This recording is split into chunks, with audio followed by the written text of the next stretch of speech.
Welcome to Save As Ability, a podcast to educate and inform you about disability employment issues. My name is David D'Arcangelo, and I'm your disability policy expert.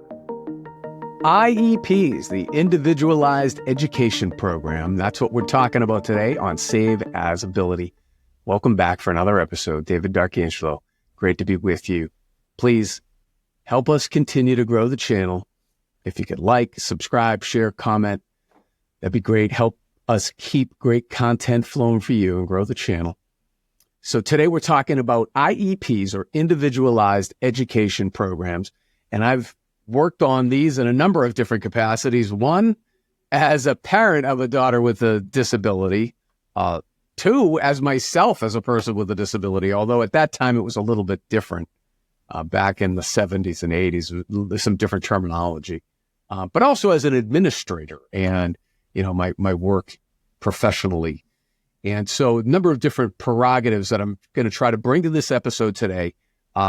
This didn't come from necessarily a comment that we got, but comments when I've spoken with people who, Dave, I like the episodes. Can you talk about IEP program from some of the parents that I've developed relationships over the years? And, where they call and say, hey, what about this?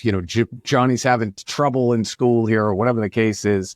What do you think I should do? And so advising them on that. So let's talk a little bit about IEPs and the process and the purpose and all of that types of stuff. We're not so much taking a position, but really just letting people know and parents know that there are resources out there.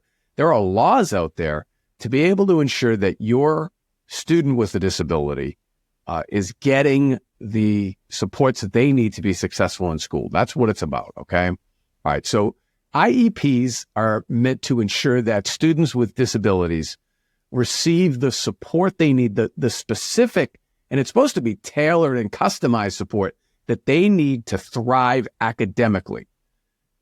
I think we all recognize that if you do well in school, then you have a better opportunity of getting employment. And if you get employment, then you have a better opportunity of becoming independent and self-determined and all of the stuff we've talked about here on Save As Ability. So really one of the cornerstones and basis elementary things is having that good foundation with a good education, with a good solid education. If you're a person with a disability, sometimes there are things that you're going to need that are going to need to be specifically tailored so that you can get equal participation throughout the labor force and get all of the programs and services that you are entitled to as part of the education process. So, again, the IEP is meant to create a customized plan for each student with a disability, and it's supposed to be based upon that strengths of the person with the disability. But also, if there are challenges and weaknesses there, what can we do to ameliorate that to at least get you at parity, at base, so that you can continue to succeed, right? Because not everybody's going to be a great student on every subject. I don't think that's the goal. But to make sure that you have what you need to be successful in an academic environment. Now, the legal foundation for this is really laid out in a couple of different places. The primary one, though, being the Individuals with Disabilities Education Act, or IDA. And IEPs are really built in there, and it's part of a larger mandate, right? That there's a standard out there, and I'm putting that in air quotes, that all students are entitled to a free and appropriate public education. That FAPE standard was codified because what was happening was in different states and different jurisdictions, there were different standards. Like in Massachusetts, for example, when I was in school, the standard wasn't free and appropriate public education. It was what was called maximum feasible benefit. And with the population of students without disabilities, that was one thing. But when you brought it into special education, you brought it into people with disabilities, there was a real debate there among, well, what does that feasible benefit mean? And right. So we ended up going with this federal standard, and I think it's in all of the states now. So a little bit more about IEPs and the process. So there's supposed to be a development process there. And this is really one of the kind of biggest bones of contention, if you will, if you talk to parents of students with special needs and the students themselves. Oftentimes, the student is arguing with the parent about what it should be, and then together they go to a meeting, and you get the guidance counselors saying one thing, you've got the teacher saying one thing, administrators saying another. Can we do out-of-district placements, which are more expensive? Then what about transportation? All these things. And so it's really one of the problematic things with the whole IEP process is, how do you get all of those different parties on the same page? The student, the parents, the teachers, everybody involved in that student's academic setting. That can be very challenging. So that collaboration is key. And it's really going to depend too on the person with a disability or if you're, when you're under 18, they like to refer to people with disabilities as individuals with disabilities and special education, right? We've had an episode about that.